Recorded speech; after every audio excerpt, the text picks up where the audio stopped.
నమస్తే అమ్మా. అమ్మ, రెగ్యులర్గా నేను ఒక క్వశ్చన్ సందేహం అడగడం, మీరు ఆన్సర్ చెప్పడం అట్లా అయిపోతుంది. ఈరోజు నేనేమనుకుంటున్నా అంటే, మీలాంటి పెద్దవాళ్ళు నిత్యం అసలు ఏం పనులు చేస్తూ ఉంటారు, మీ లైఫ్ స్టైల్ ఎలా ఉంటుందో తెలుసుకుంటే మాలాంటి వాళ్ళకు ఉపయోగపడుతుందని నేను అనుకుంటున్నామా. అందుకే మీ గురించి తెలుసుకోవాలనుకుంటున్నామా మా కోసం. ఏం కావాలి మీకు? అసలు మీరు నిత్యం అంటే లేవటం దగ్గర నుంచి దినచర్య అన్నదమ్మా సందర్భాన్ని బట్టి మారుతుంది. చదువుకునే రోజుల్లో ఒకలా ఉంటుంది, బాధ్యతలు లేవుగా. అవును. అందులోనూ పరీక్షల రోజుల్లో వేరేలా ఉంటుంది, సెలవుల్లో వేరేలాగా ఉంటుంది, పెళ్ళయి పిల్లలు బాధ్యత వచ్చినప్పుడు వేరేలాగా ఉంటుంది, బాధ్యతలు తీరాక వేరేలాగా ఉంటుంది. అంతే కదా. అంతే. ఇప్పుడు నాకు పెద్ద బాధ్యతలు లేవు గనక ఇంకా దీంట్లో పెద్ద మార్పు ఉంటుందని నేను అనుకోను. ఇంకా మారడానికి అవకాశం కూడా లేదు. అది ఇప్పుడున్న దినచర్య అంటే 4:30 ఆ ప్రాంతాల్లో వేస్తానమ్మా. ఓకే. అంతకుముందు చేయలేదు ఆ పని. ఎందుకంటే చంటి పిల్లలు, ఇంట్లో చూసుకోవాల్సిన వాళ్ళు, రాయాల్సినవి, చదవాల్సినవి, రేపు కాలేజీలో సబ్మిట్ చేయాల్సినవి, ఇలాంటివి చాలా ఉండేవి. అవన్నీ రాత్రి 1 గంట దాకా చూసుకున్నాక 4:30కి లేవడం అన్నది ఇక మళ్ళీ వెళ్ళి క్లాస్లో పాఠం చెప్పే బదులు ఆవలించాల్సి ఉంటుంది. అందువల్ల ఇప్పుడు అలాంటివి ఏమీ లేవు గనక 4:30కి లేస్తాను. ఓకే. 5 గంటలకల్లా నాకు ఆన్లైన్ క్లాస్ మొదలవుతుందమ్మా. నేనేం చెప్పను, వింటాను. ఎందుకంటే సాయంకాలం నేను నేర్పించినటువంటి లలితా సహస్రనామం ఏదైతే ఉందో, లలితా రహస్యనామ సహస్రం, దాన్ని అందరూ అదొక ఫ్యాషన్గా, ఒక మోజుగా, ఒక స్టైల్గా మేము కూడా లలిత చేస్తున్నామని చెప్పడం కోసం చదువుతున్నారు. కానీ కనీసం ఒక 25-30 సార్లు ఒక పారాయణలో అమ్మవారిని తిడతారు, పొరపాట్లు చదువు. కొన్ని తప్పులు పర్వాలేదు, కానీ కొన్ని తప్పులు అయితే భయంకరమైన దోషాలు ఉన్నాయి. అందుకని అవన్నీ సరిచేస్తూ నేను నేర్పించాను. యూట్యూబ్ లైవ్లోనే నేర్పించా 28 days. అయితే అట్లా తప్పు చదివితే దోషం వస్తుందమ్మా? దోషమే కాదమ్మా. అసలు ఎందుకు ప్రార్థన చేస్తున్నారమ్మా? మీరు పొగుడుతున్నారు కదా. అవును. పొగిడే బదులు నిన్ను పొగిడితే నువ్వు నాకు ఏదన్నా అనుకూలంగా ఉంటావు, తిడితే శత్రుత్వం ఆటోమేటిక్గా స్టార్ట్. అమ్మవారిని దురాచార అంటే కోపం రాదా ఆవిడికి? దురాచార సమయాన్ని కలిపి చదవాలి కదా. ఇలాంటివి చాలా ఉన్నాయి. ఓకే. ఓకే. దురాచార అని పిలిచి అమ్మ నాకు దయచూడు అంటే దయచూస్తుంది ఆవిడ. నిన్ను దయచూడడమే పెద్ద దురాచారం అంటుంది. ఓకే. అవును కదా. అందుకని ప్రతి అక్షరం ఎవ్రీ ఫోన్ ధ్వని ఎలా ఉచ్చరించాలో 28 రోజుల పాటు రోజుకు గంట చొప్పున నేర్పించా. ఓకే. ఈ నేర్చుకున్న వాళ్ళు ఏం నేర్చుకున్నారో నాకేం తెలుసు, నేను నేర్పించాను. కానీ నా ఎదురుగా కూర్చొని ఇద్దరికే కరెక్ట్ చేశా. మిగిలిన వాళ్ళ సంగతి ఎట్లా? పొద్దున 5 o'clockకి అంతకుముందే ఉంది ఒక నిత్యపారాయణ అనే ఒక సమూహం, రోజు అన్ని స్తోత్రాలు చేస్తారు. ఓకే. దాంట్లో వీళ్ళు చేరి రోజుకొక్కళ్ళు చదువుతారు. చదివితే మిగిలిన వాళ్ళందరూ వింటారు. ఒకవేళ వాళ్ళు చదివే దాంట్లో తప్పు ఉంటే నేను సరి చేస్తా. ఓకే. ఆ విధంగా చాలా మంది పర్ఫెక్ట్గా చదివే వాళ్ళు తయారయ్యారు. అరగంట పడుతుంది. అది 5:30 దాకా లలితా సహస్రనామం, ఆ తర్వాత సౌందర్య లహరి చదువుతారు. ఓకే. నేను వింటూ దేవుడి దగ్గర సర్దుకుంటూ ఒత్తులేసుకుని దీపానికి ఏర్పాటు చేసి అలంకారం చేసి ఇట్లాంటి పనులు చేసుకుంటూ వింటా. ఓకే. సరిగ్గా 6 గంటలకి 5:59 ఆపేస్తారంతా. ఆపేసి 6 గంటలకు అందరం కలిసి కూర్చొని ప్రార్థన చేసుకుంటాం ఆన్లైన్. ఓకే. 6:15కి అయిపోతుంది. 6:15 తర్వాత కొంచెం సేపు ఒక 15 minutes or 20 minutes మా గురువుగారి మార్గం ఏదైతే ఉందో, మా గురువుగారి మార్గం అయితే ఈ నిత్య జీవితంలో యోగాన్ని ఎలా అనుష్ఠానం చేయాలి, మన రొటీన్ ఎలా ఉండాలి, మన దినచర్య ఎట్లా ఉండాలి, మన ప్రవర్తన ఎట్లా ఉండాలి, ఓకే, ఐడియల్గా ఉండడానికి అవి చెప్పినవి ఉన్నాయి. అవి కాసేపు ప్రస్తావిస్తా. 6:30 అవుతుంది. ఇంకప్పుడు వాళ్ళు వేరే స్తోత్రాలు కొన్ని విష్ణు సహస్రనామం అని అదని ఇదని చాలా స్తోత్రాలు చదువుతారు అప్ టు 7 o'clock. ఓకే. అది వింటూ టీ పెట్టుకుంటా. 7 కల్లా అది అయిపోతుంది. టీ తాగుతూ ఒక్కసారి హెడ్లైన్స్ చూస్తారు. అంటే ప్రపంచం ఏమైందో తెలియాలి కదా.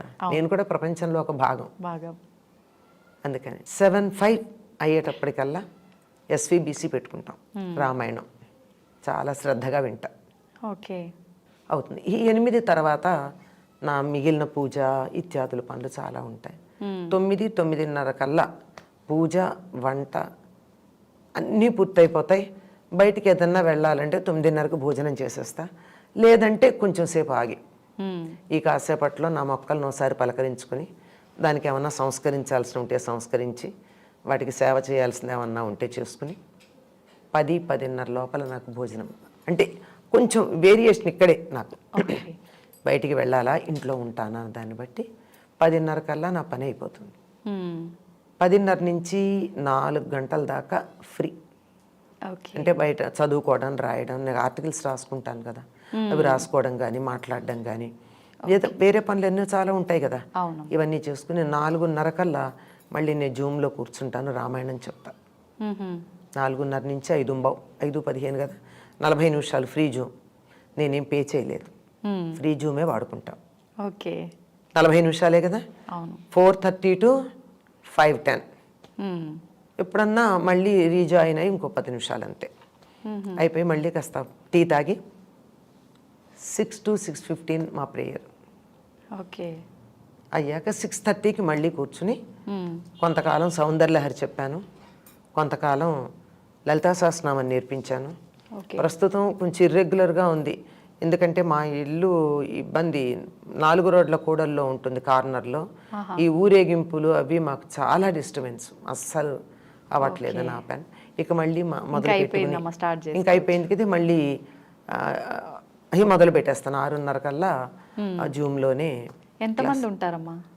యాక్చువల్గా రామాయణానికి జాయిన్ అయిన వాళ్ళు 80 మంది, కానీ వాళ్ళు కొంతమంది విదేశాలకు వెళ్ళిపోయారు ఆఫ్టర్ కరోనా తర్వాత కొన్ని రకాలు, తర్వాత జాబ్స్లో జాయిన్ అయిన వాళ్ళు ఉన్నారు.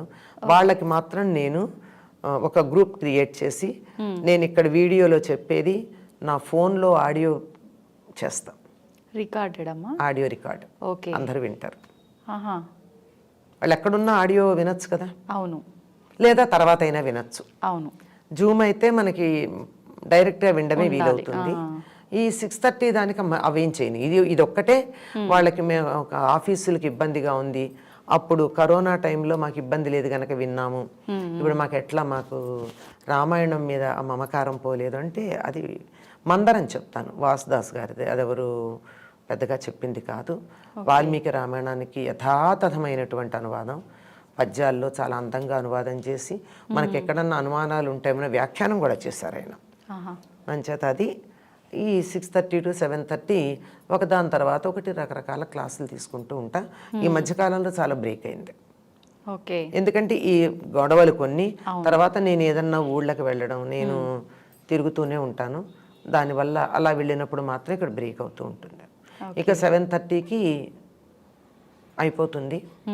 ఇంకా నా పని ఏముందమ్మా, రాసుకోవడమో చదువుకోవడమో, కబుర్లు చెప్పడానికి కూడా ఎవరు లేరు ఇప్పుడు, ఎవరన్నా పిల్లలు వస్తేనే తప్ప ఈ రొటీన్ ఉంటుంది. ఓకే, అయితే ఎక్కువగా ఏ గ్రూప్ వాళ్ళు ఉంటారమ్మా ఇప్పుడు మీరు చెప్పే రామాయణం క్లాస్లో ఈ జూమ్ మీటింగ్? రామాయణానికి మాత్రం మొదట అన్ని ఏజ్ గ్రూపులు ఉండేవాళ్ళమ్మా, ఇప్పుడు తక్కువ మంది ఉంటున్నారు వేరే. అయితే నేను 4:30కి మొదలు పెడితే చిన్నపిల్లలు కొంతమంది 4:45కి చేరుతారు. అంటే స్కూల్ అయిపోయి ఇంటికి వచ్చి పిల్లలు వాళ్ళు మధ్యలో చేరతారు. చేరి నేను నమస్కారం పెట్టి నేను చెయ్యి ఇట్లా అనే దాకా నమస్కారం పెట్టేలాగే కూర్చుంటారు ఇద్దరు. ఓకే, పెద్దవాళ్ళు ఉన్నారు చాలామంది.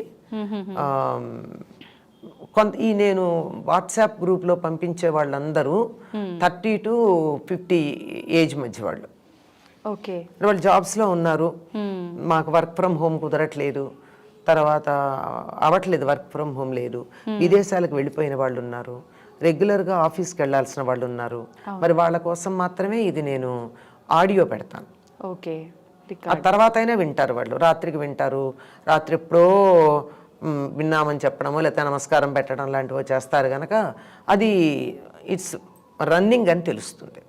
ఇది ఈ మధ్యాహ్నమే ఈ 11-4 మధ్యనే ఏదో రాసుకోవడం చదువుకోవడం ఇలాంటి, ఎప్పుడన్నా ఇదిగో మీలాంటి వాళ్ళు పిలిస్తే వచ్చి ఇట్లా కాసేపు మాట్లాడడం ఇవన్నీ జరుగుతాయి.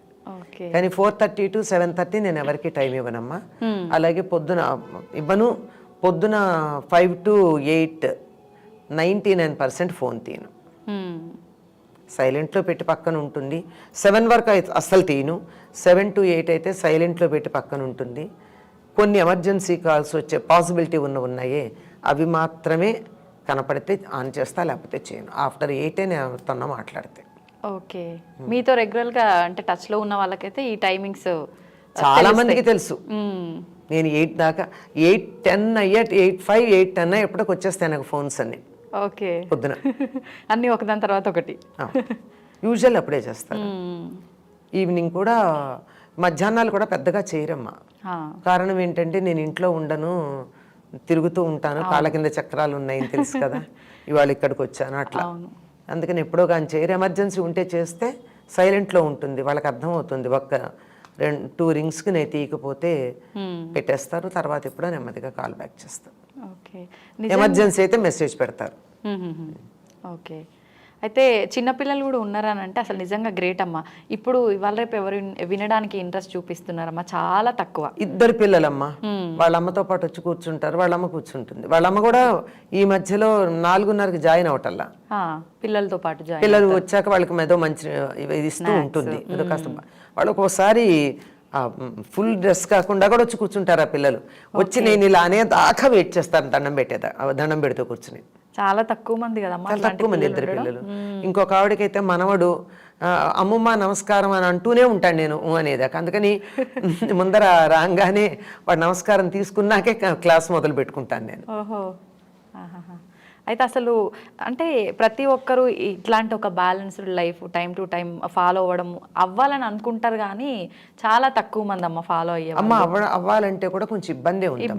ఇప్పుడు ఎందుకంటే నేను ఇంత స్ట్రిక్ట్, ఈ రొటీన్ నాకు ఇంతకు ముందు లేదు కదా. అవును, ఎప్పటి నుంచి అమ్మ, ఎప్పటి నుంచి మీకు ఈ రొటీన్ అనేది స్టార్ట్ అయ్యింది? ఇది నాకు ఈ రొటీన్ స్టార్ట్ అయ్యి 4 ఏళ్ళు అయిందంటే. నేను స్టార్ట్ అయ్యింది లోపల కరోనా వచ్చింది. అప్పటి వరకు నాకేంటంటే my routine is dependent on others.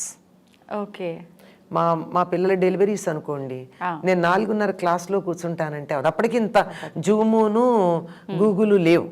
Okay, ఇంత పాపులర్గా లేవు కదమ్మా అప్పుడు. అవును, లేవు. అందువల్ల మావంతా డైరెక్ట్ క్లాస్లే.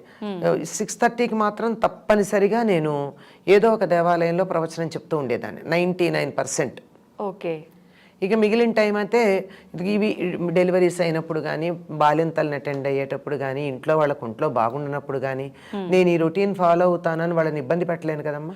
అవును, మామూలుగా 10ంటికి ఉండే కాలేజ్ ఎగ్జామినేషన్స్ టైంలో 8:30కి మేము అక్కడ రిపోర్ట్ 8కే ఉండాలి. నేను ఇన్ఛార్జిగా ఉన్నప్పుడు 8 కల్లా కాలేజీలో ఉండాలంటే నేను స్ట్రిక్ట్గా ఇదే చూస్తాను, ఇదే చేస్తానంటే కుదరదు కదా. అవును, this is all flexible. Okay, పైగా ఈ వర్కింగ్, ఇంట్లో పిల్లలు, వాళ్ళని అటెండ్ అవ్వాలి, పేషెంట్స్ని అటెండ్ అవ్వాలి అని అన్నప్పుడు ఈ టైంకి చేస్తాను ఉండదు గనక అందరి పనులు అయ్యాక రాత్రి 9:30 10కి నేను రాసుకోవడం మొదలు పెడితే నేను మ్యాగజైన్స్కి కాలమ్స్, కొన్ని మ్యాగజైన్స్లో నా ఉన్నాయి నాకు కాలమ్స్. ఓకే, వాటికి వారం కొన్ని నెలలు కొన్ని వారాలకి పంపించాల్సి ఉన్నాయి. వాళ్ళు నా కోసం ఎదురు చూడడం అన్నది ఇట్స్ నాట్ మై డిసిప్లిన్. అందుకని 9 గంటలకో 10ంటికో రాయడం మొదలు పెడితే అందరూ పడుకున్నాక 1 గంట 2 3 కూడా అవుతుంది. అట్లాంటప్పుడు 4:30కి లేవడం అన్నది జరిగే పని కదా. ఐడియల్ 4:30కి లేవడం. ఆ రోజుల్లో అది నాకు ఆదర్శంగా ఉండేది. ఎప్పటికన్నా నేను 4:30కి లేవగలుగుతానా అని. కానీ 2ంటికి 1 గంటకి 12ంటికి పడుకుని 4:30కి లేవడం అన్నది అవదు. అంచేత నాకు నేనే పర్లేదులే అనుకునేదాన్ని. శభాష్ కదా, పర్లేదులే అని నన్ను నేను సముదాయించుకుని 6 గంటలకి ప్రేయర్కి మాత్రం ఎట్టి పరిస్థితులు అందుకుంటా. అది పొద్దున సాయంత్రం అది తప్పదు గనక ఆ టైంకి మాత్రం అది మనసులో ఉందేమో, మిగిలినవన్నీ దానికి సెట్ అయిపోయినాయి. ఓకే, అంటే మనకు సంకల్పం ఉంటే మిగిలినవి దానంతట ఆటోమేటిక్గా సెట్ అవుతాయి. అది ఒక గమనించండి. ఇది నాకు ప్రధానమని మీరు ఒక విషయం అనుకుంటే మిగిలిన రొటీన్ అంతా దానికి సెట్ అవుతుంది. మనం అనుకోం అంతే, మనకు ఉండాలి ముందా తపన, గట్టి సంకల్పం ఉండాలి. ఆ ఒక్కటి మాత్రమే ఫాలో అయ్యేదాన్ని, మిగిలినవన్నీ ఫ్లెక్సిబుల్. ఓకే, ఎందుకంటే I can't neglect my family members, my duty which is giving me daily bread. I can't neglect. I must do my justice. Super అమ్మ, మీరు నిజంగా అన్ని బాగా బ్యాలెన్స్ చేసుకుంటూ వచ్చిండ్రు. ఏం ఫైనల్ గా మీకు అనిపించింది మీరు ఫాలో అవుతున్నారు. ఇప్పుడు ఎప్పుడు వీలుంటే అప్పుడు ఫాలో అయ్యేదాన్ని, ఇంత రెగ్యులర్గా కాదు. ఇది లేవాలని ఐడియల్ ఉంది. కొంతకాలం అమ్మాయి డెలివరీ వెళ్ళిపోయింది, ఇప్పుడు నాకు నైట్స్ పసిపిల్లాన్ని చూడాల్సిన అవసరం లేదు, అప్పుడు ఫాలో అవుతా. అవును, మళ్ళీ ఈ లోపల ఇంకెవరికో ఏవో ఉంటాయి కదా, ఇవి వచ్చినప్పుడు లేదు. ఇప్పుడు ఇంకా నన్ను వదిలేశారు అందరూ. ఎందుకంటే ఇంతకాలం నిన్ను బాగానే బాధ పెట్టాం మేము, మా టైం నువ్వు చక్కని రొటీన్లో ఉన్నావు గనక we don't want to disturb your routine. Okay, if it anything is there, we don't mind helping you, cooperating with you, but we don't want to disturb. నిజంగా మంచి సపోర్ట్ అమ్మా. ఆ సపోర్ట్ ఉంది నాకు. ఏం చెప్తారమ్మా అసలు, అంటే మాలాంటి వాళ్ళకు మీరు? అమ్మా, ఇందాక ఒక మాట అన్నాను కదా, మీరు ఒకటి ప్రయారిటీ అనుకున్నప్పుడు దాని మీద ఫిక్స్ అయితే మిగిలిన రొటీన్ దాంతో సెట్ అవుతుందమ్మా. ఓకే, అంచేత మీకు ఏది ప్రయారిటీ అన్నది ఒకటి పెట్టుకోండి. నాకు ఉదయం సాయంత్రం 6 గంటలకి ప్రేయర్ ప్రయారిటీ అనుకున్నా అది 99% నాకు సాగింది. లిటిల్ వేరియేషన్ అంతే చెప్పాడు. అవును, అందువల్ల మిగిలినవన్నీ కూడా నాకు ఫ్యామిలీకి ప్రయారిటీ ఇచ్చుకున్నా, జాబ్కి సెకండ్ ప్రయారిటీ ఇచ్చాను. బట్ సెకండ్ ప్రయారిటీ ఇచ్చానని చెప్పి నేను ఏనాడు ఒక్క చిన్న తక్కువ చేయలే, ఎక్కువే చేశాను. ఓకే, యాజ్ ఎ లెక్చరర్ పాఠాలు చెప్పడంతో పాటుగా in charge of NSS, in charge of cultural activities, in charge of examinations, కొన్ని అయితే కొన్ని సంవత్సరాలు 3 కలిసి, కొన్ని సంవత్సరాలు 2 డేస్ చొప్పున ఇవన్నీ చేశాం. అవి కూడా ఎక్కడా తక్కువేం లేదు. పిల్లలు always the management and students are all happy with it and with 100% results చేశాం. అక్కడ ఏమీ తక్కువ చేయలేదు. నా ఫ్యామిలీలో కూడా ఎవరు నేను తక్కువ చేశానని ఎవరైనా అనుకోవాలి, కావాలని అనుకుంటే అనుకోవాలి, కానీ ఫ్యామిలీ మెంబర్స్ ఎవరు తక్కువ చేసినట్టు అనుకోలే, including my mother in law అనుకోలేదు. నిజంగా అంటే అట్లా బ్యాలెన్స్ చేసుకోవడం కూడా కొంచెం కష్టపడాల్సి వచ్చింది. దానివల్ల ఏంటంటే నేను మిగిలిన పనులు కొన్ని చేసుకోవాలి. నేను జీవితంలో చేయాలనుకున్న పనులు కొన్ని అప్పుడు చేయలేకపోయాను. ఓకే, ఇప్పుడు నేను చేసుకుంటున్నాను అంతే. అంటే మీరన్నట్టు అప్పుడు చేయలేకపోయినా దాన్ని వదిలేయకుండా నేను చేయగలను అనే ఒక సంకల్పం పెట్టుకుంది. అప్పుడు కూడా పూర్తిగా మానేలేదమ్మా. అప్పుడు పూర్తిగా రాయలేకపోయినా ఏదో కొంచెం అప్పుడే చాలా పుస్తకాలు రాశాను. ఒక 10-15 పుస్తకాలు అప్పుడే వచ్చాయి. అంత ఒత్తిడిలోనే I did not stop writing and I did not stop speaking. అప్పటికింత ఎలక్ట్రానిక్ మీడియా లేదు, ఓన్లీ ప్రింట్ మీడియా. వాటిల్లో నేను చేయవలసినంత ఏమాత్రం తక్కువ లేకుండానే చేశాను.